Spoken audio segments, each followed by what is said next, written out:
하늘의 마음은 어떤 마음일까? 하늘의 마음은 천명지의 성 이렇게 말했으니까요. 하늘의 마음이 바로 성이라는 뜻인데 성은 앞에 있는 이렇게 된 이 한자가 마음이라는 뜻입니다. 그 다음에 생자죠. 살고 싶은 마음. 그것이 하늘의 마음인데요. 그러니까 우리들의 마음 속에 가장 밑바닥에 뭐가 있느냐? 살고 싶은 마음이 있습니다. 그것은 공통으로 있습니다. 바로 하늘의 마음, 한 마음이죠. 죽고 싶은 사람이 없습니다. 모든 동물이, 모든 식물이 다 똑같습니다. 우리가 죽고 싶은 사람이 있다고 생각한다면 큰일이죠. 버스를 타는데 기사는 죽고 싶은 사람일지도 몰라. 그 버스 못 탑니다. 그렇죠? 비행기 못 타죠. 우리는 믿을 수 있습니다. 다 살고 싶은 사람이다. 그래서 안심하고 탈 수 있는 거죠. 개도 마찬가지고 풀도 마찬가지고 다 똑같습니다. 그래서 하나의 마음이고 하늘 마음입니다. 그러면 하늘 마음은 살고 싶은 마음이고 살리고 싶은 마음이죠. 하늘이 이 세상을 어떻게 살려갈까? 어떤 마음으로 이 세상을 살려가는가? 가만히 있지 않고 일을 하는데요. 그 하느님의 일은 어떤 걸까? 주역에 건꾀에 하느님의 하는 일에 대한 설명이 있습니다. 바로 원형리정. 원형리정. 또 어렵습니다. 그렇죠? 원형리정 어렵지 않습니까?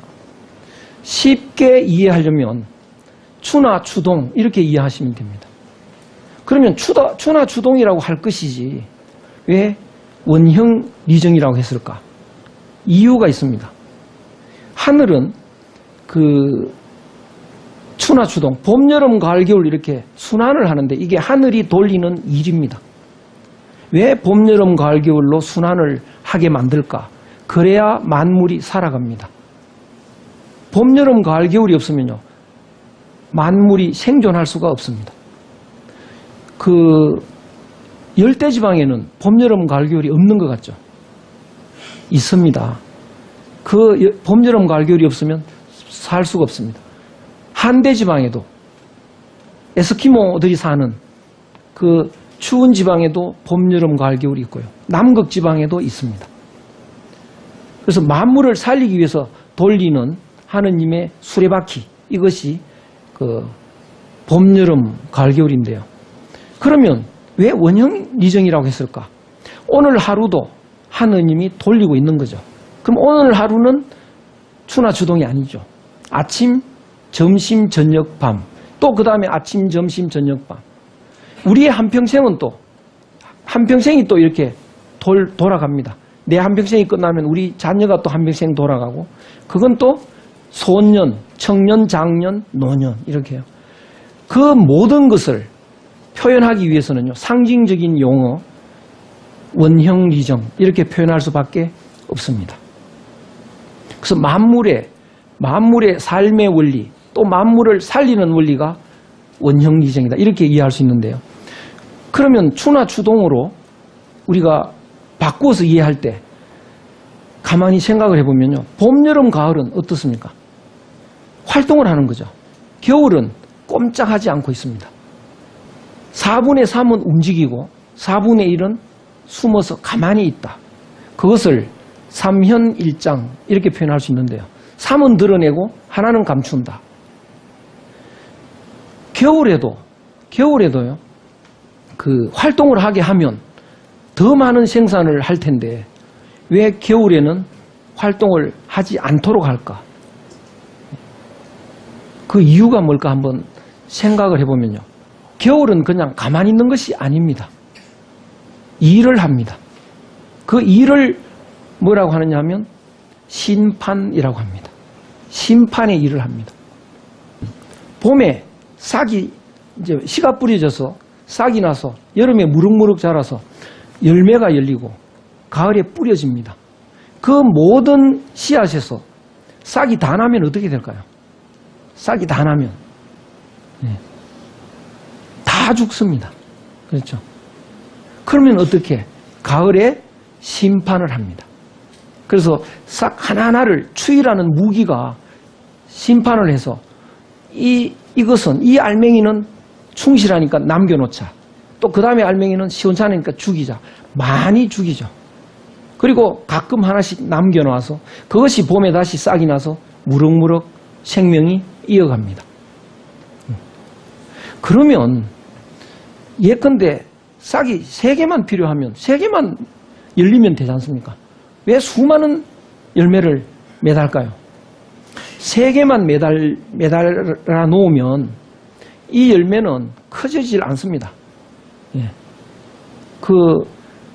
경쟁할 일이 없으니까요. 그냥 늘어져 있죠. 열매가 되질 않습니다. 그래서 무럭무럭 자라는 충실한 열매 하나를 만들기 위해서 수많은 열매를 열어 놓는 거죠. 그래서 그 중에 아주 충실한 열매만 남겨놓고 나머지는 없애버립니다. 그만큼 생명을 이어가려면요. 그만큼 힘이 드는 겁니다.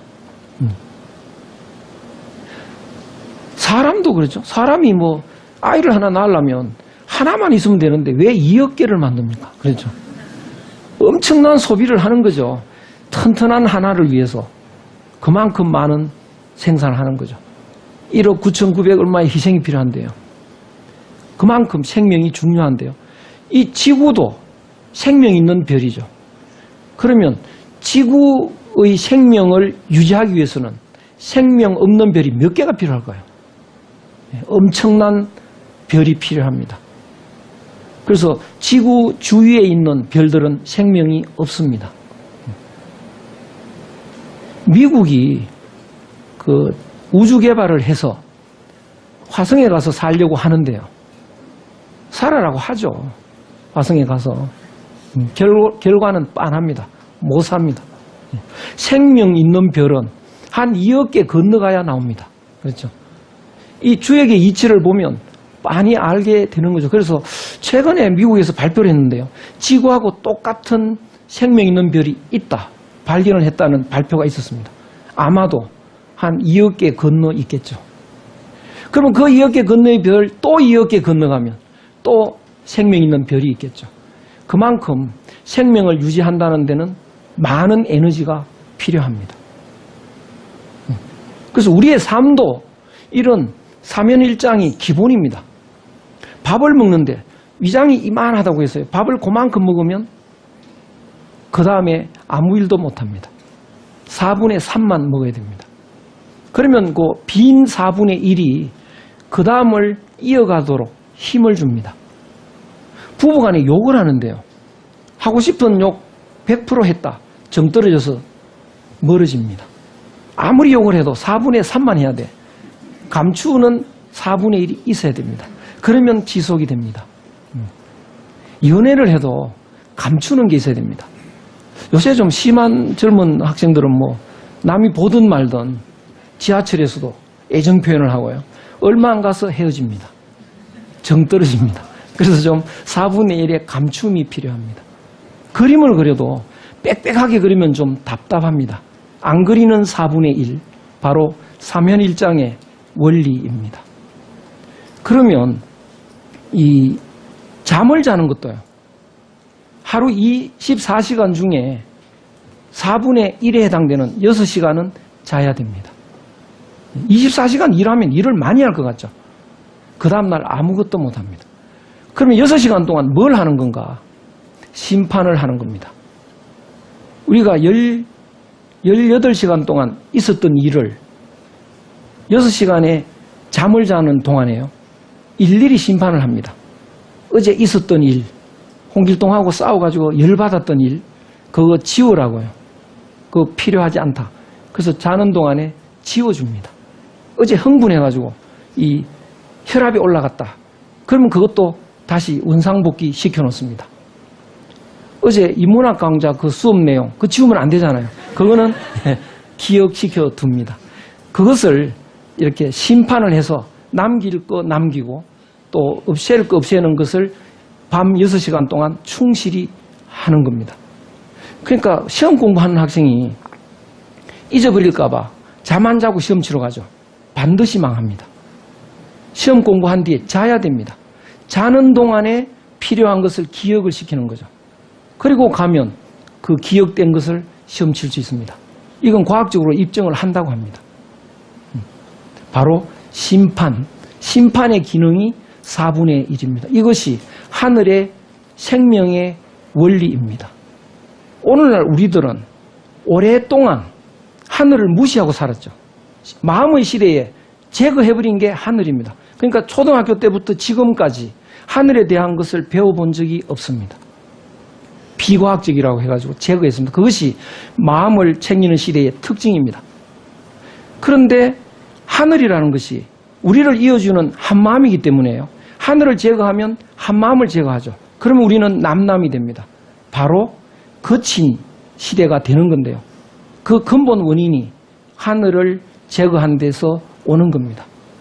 그럼 이제 마음 챙기는 시대에 제일 먼저 해야 될 작업이 하늘을 되찾는 것이라고 말할 수 있습니다. 그 첫 번째 말이 중용의 천명지위성 이렇게 나가는 것이죠. 그 하늘을 제거한다는 것은요. 형제가 부모를 잊어버리는 것하고 같습니다. 부모를 제거하면 형제는 남남이죠. 싸울 수밖에 없는 거죠. 그래서 이 형제가 싸우는 형제는 부모를 되찾을 때 해결이 됩니다. 그래서 오늘날 우리들에게 공통된 숙제는 어떻게 하늘을 되찾느냐 거기에 달려 있는데요. 그 천명지위성 이 말을 이해하는 또 하나의 방법은 하늘의 그 뜻이 내 마음속에 들어와 있다. 그거를 설명하는 하나의 방법이 월인천강 이런 말로 표현을 하는데요. 강마다 달이 떠 있지 않습니까? 그래서 그 모든 강을 찾아다니면서 달을 헤아려 보면 1000개의 강이 있으면 달은 몇 개 있나요? 1000개 있는 거죠. 그래서 사람들이 이렇게 돌아다니면서 달을 세는데 달은 무한히 많다 그러죠. 뭔가 실수했습니다. 무엇을 실수했나요? 위를 쳐다보지 않은 거죠. 위를 쳐다보니까 달은 하나입니다. 1000개가 아니고 하나라고요. 그렇죠. 과학자들이 굉장히 연구를 많이 하지만 현미경을 보고 아래로만 보는 거죠. 그러니까 사람의 그 몸속에서 이렇게 찾아보는 겁니다. 찾아보니까 이 몸속에서 아무리 찾아도요. 위를 안 쳐다보니까 몸속에서 어떤 게 찾아지느냐? 뇌에서 찾아집니다. 그래서 마음이란 뇌에서 분비되는 물질이다라고 정의합니다. 그래서 뭐 기쁜 마음은 뭐 예컨대 도파민이다 뭐 이런 식으로 물질이 나오니까 기쁘다. 그런데 기쁘니까 그 물질이 나오나요? 물질이 나오니까 기쁜가요? 어떻게 되나요? 기쁘니까 나오는 거죠. 그런데 그 물질이 나올 때 기쁘니까 이제 우울한 사람 치료하는 거는 그 물질을 주사하면 되겠다. 이제 이런 식으로 그 접근을 하는데요.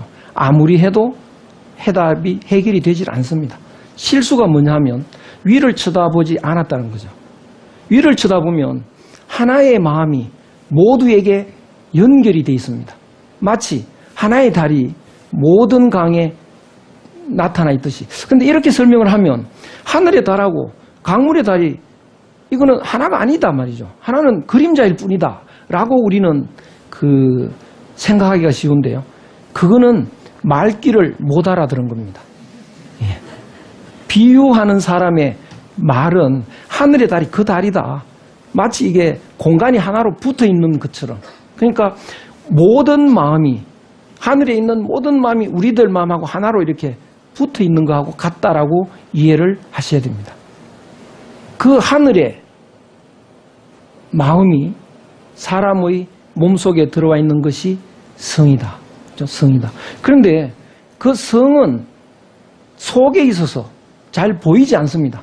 그럼 그 성이 흘러나오는데요. 마치 지하수는 보이지 않지만 지상으로 흘러나오죠. 그것이 샘물이죠. 샘물은 보입니다. 그것처럼 성이 그 마음속으로 흘러들어온 것, 그것을 우리는 정이라고 합니다. 인간의 정은 성에서 나온 마음이다. 그렇다면 우리의 정은 본질적으로 하늘에서 내려온 마음이고 그 마음이니까 한 마음이니까 우리는 하늘같이 사는 거고 일체의 고통과 번민이 없어야 됩니다. 실제로는 우리에게 그랬었습니다.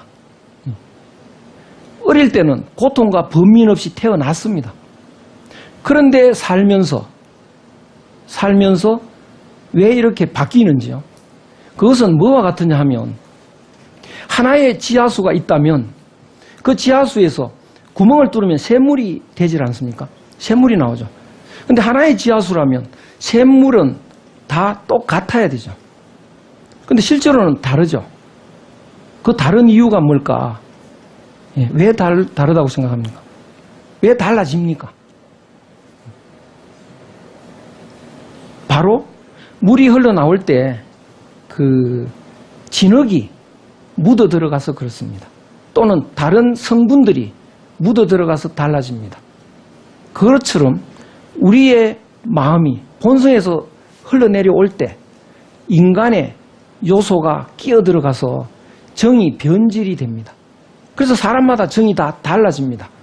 그 변질된 정 때문에 이제 인간의 복잡한 일들이 일어나는 거죠.